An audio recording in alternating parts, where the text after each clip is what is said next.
অজগর আসছে তেরে আই আমটি খাবো পেরে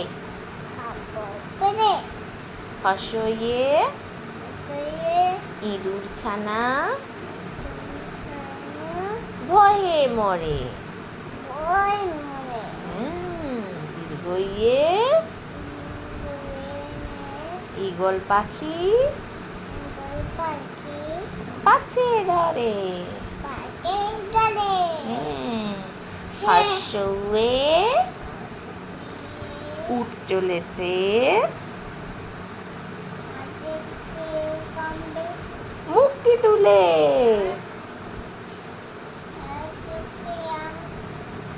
কিচ্ছু বোঝা যাচ্ছে না দীর্ঘয়ে এই দীর্ঘই কোথা থেকে এসে গেল।